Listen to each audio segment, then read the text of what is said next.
Paano ka bang magtrato ng hayop? Mas mababa ba kaysa sayo? O patas lang ng pagtanggap mo sa kanila katulad ng sa uring tao? May iba't ibang level of treatment man tayo para sa mga nilalang na ito. Sa topic natin ngayon, mas mauunawaan nyo ang kahalagahan nila sa ating buhay at higit sa lahat sa ating spiritual journey.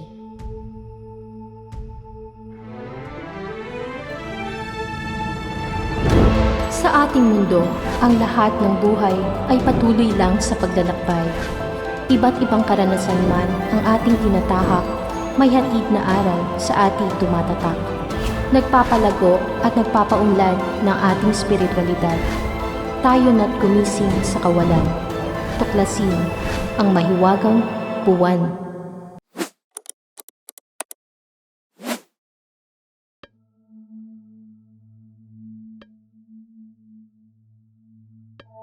Kahit pa man noong unang panahon, ang mga hayop ay spiritual companion na ng mga tao. Bukod sa we coexist, napatunayan ang kauna-unahang koneksyon at spiritual significance nila sa mga tao sa 20,000-year-old cave wall painting ng Cro-Magnon people. Sa iba't ibang kultura, nakaakibat ang iba't ibang spiritual function ng mga hayop. Ito ay ang kaugnayan nila sa supernatural forces. Tumatayo bilang tagapagprotekta or guardians at shamans. Nagpapakita bilang imahe ng kabilang buhay. At sinasamba bilang agents at messenger ng gods at goddesses noong unang panahon.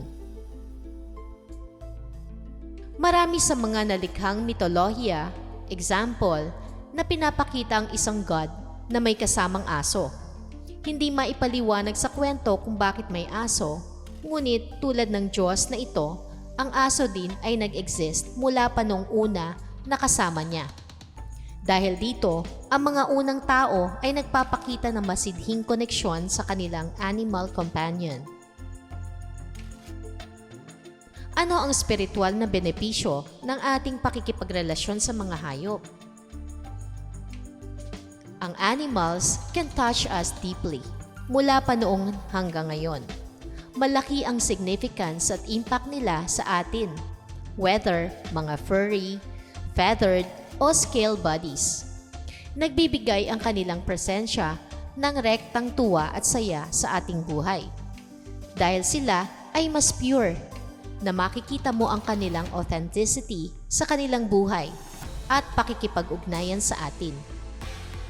At sa kanilang nature ng pagbibigay ng kanilang sarili sa atin, matututunan din nating madiscover ang ating true self, ang sense of care, loyalty, and companionship dahil sa kanila. And most importantly, tinuturuan nila tayo kung paano magmahal, how to enjoy being loved, na ang pagmamahal mismo ay isang aksyon na nag-generate ng more love na umuusbong at lumalaganap sa mas nakakaraming nilalang. Dinadala din tayo ng mga ito sa economy of abundance, hindi lang sa pisikal, maging sa lahat ng aspeto ng ating buhay. Sa pamamagitan ng ating pakikipag-ugnayan sa mga ito, matututunan nating ma-overcome ang mga limitasyong isinusulong ng pagkakaiba. Dahil sa pamantayan dito sa mundo, ang tingin natin tayo ang mas mataas na klase ng species at ang iba pang nalikha dito ay mababang uri na sa atin. Ngunit dahil sa kanila, ang differences na na-formulate sa ating mga isipan o diskriminasyon ay matatanggal na sa atin. Dahil matututunan nating maintindihan na sila din ay parehas lang natin na may buhay at may equal rights na mamuhay dito sa mundo. Dahil bahagi din sila ng universe, ng Diyos o ng ating divine energy source. Dahil pinaniniwalaan sila na sagrado noong unang panahon, sila din ay may capability na maging way o access sa pagitan ng tao at spirit realm. Nakakatulong sila sa atin upang mabuksan ang ating consciousness at maging mindful sa bawat pag-iisip, pagdama at pagkilos natin sa araw-araw. Furthermore, mapapansin nyo na sa ibang bahagi ng mundo tulad sa Egypt, ang mga animals ay makikita sa mga naka-curve na hieroglyphs at statues at maging sa North America ang kanilang animal totems dahil sagrado ang tingin ng mga tao sa kanila noong mga unang civilization. Hindi nga natin naiintindihan in terms of communication ang mga ito, ngunit ang means nila to communicate ay telepathic through their actions and expressions. They have their own kingdom just like us, but they behave respectfully if we treat them just the same. Ngunit may ilang mga tao din na may talent na makipag-communicate sa animals sa pamamagitan ng paggaya sa kanilang lengguwahe. At effective yun dahil nagkakaintindihan sila. Madami din ang nakakapag-train sa kanilang mga alaga or even sa ibang wild animals. Alam nyo ba na ang mga wild animals ay para ding tayo?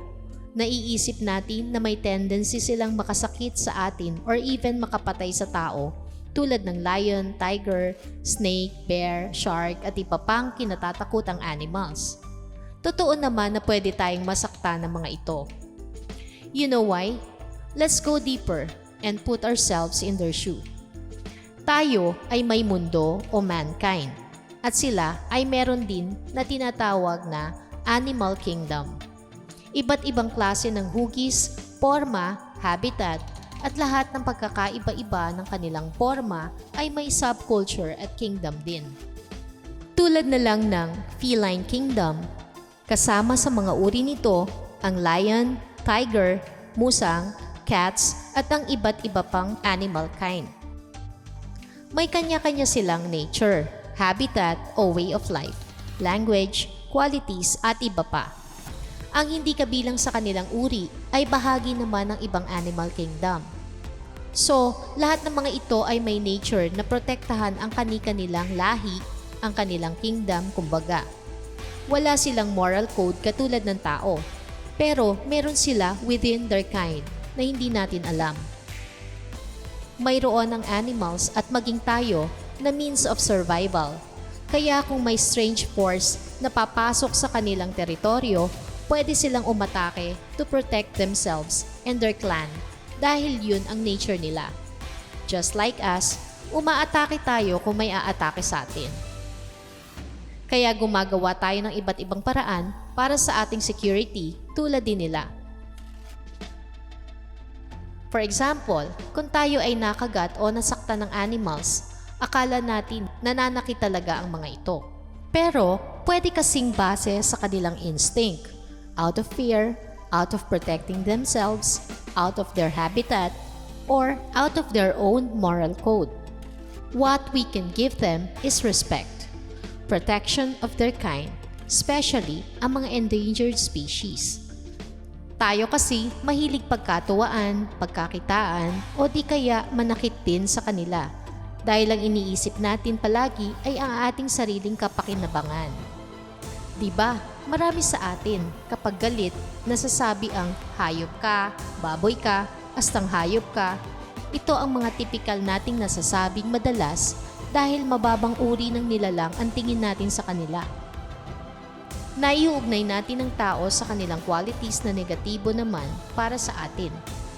Naia-associate din natin ang mga hayop sa karakter ng tao, tulad ng ahas bilang traidor, buwaya, ganid, tigre o leon, mataray o matapang, unggoy, tuso, pagong, mabagal, baboy, salahula, etc. bilang mga negative traits. Since namulat ako sa spiritualidad, bigla ko na lang na-realize ito. Bakit nga ba natin binibigyan ng negative implications ang mga word expressions tulad nito? Ano ang pagkakaalam natin sa kanilang tunay na nature? Respeto lang naman at pag-unawa sa kanila ang dapat nating gawin at alalahanin ang bawat maling pagkilala natin sa animals. Kung hindi ito lumalapat sa standards ng tao, huwag natin itong piliting ilapat dahil malaki ang pagkakaiba-iba ng bawat nilalang. Ang pagkakaiba-iba ng nature ng lahat ang nagbibigay kulay sa mundo. Bawat isa sa atin ay may contribution sa pag-unlad ng mundo. And we all coexist. And the authenticity of animals is teaching us to see our own true selves, to see love in between, not only to humankind, but to extend it to the animal kind because they are spiritual in nature, and they are also life forms in this planet.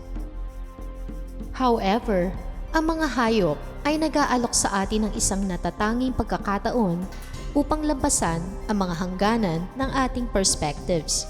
Pinapahayag ng mga ito sa atin para ma-stretch ang ating awareness o consciousness tungo sa pag-unawa kung ano ang pakiramdam ng pagiging magkakaiba. Ang pag-stretch na ito ay nagbibigay daan sa atin na lumago ng higit sa makitid na pananaw. It allows us to gain spiritual advantage. Paano nating mapapahalagahan at paano tayo makakarating tungo sa spiritual wholeness kung hindi natin makikita ang higit kaysa sa ating sariling uri? Paano nating malalaman ang tunay na Diyos o mauunawaan ang interconnectedness ng lahat ng buhay kung ililimita natin ang sarili natin sa pagkilala sa kauri lang natin? The goal of compassion is not to care because someone is like us, but to care because they are themselves. Ang anumang spiritual na disiplina ay nag-aanyaya sa atin na buksan ang ating puso at isipan. Ang anyayang ito ay nagre-representa ng patuloy na pag-iensayo, ang mithiin at pagnanais na mabuksan ang iba sa pamamagitan natin sa esensya ng spiritual process. Kaya sa pagkakaalam na natin tungkol sa animals, next time, let's focus on the positive qualities of them. Huwag na natin silang i-associate sa mga negative traits ng tao. Animals are close to the spirit realm and the universe, at tumutulong sila spiritually sa atin sa iba't ibang paraan. Maaari silang magturo sa atin tungkol sa kamatayan bilang pagtawid tungo sa ating tunay na pinagmulan. Makilahok sa social at moral development. Ma-enhance ang ating physical at psychological well-being. Palakasin ang ating kakayahang magmahal at makaranas ng kagalakan at tunay na kaligayahan. At higit sa lahat, ang makilala ang ating authentic self ng bahagi ng kabuuang universe within us. Gusto nyo bang malaman kung ano ang spirit animals nyo? Next time, tatalakayin naman natin ang spirit animals na gumagabay sa atin. So, yun na lamang po muna. Stay positive mga ka-MB. Peace, love, and light. Thanks for watching.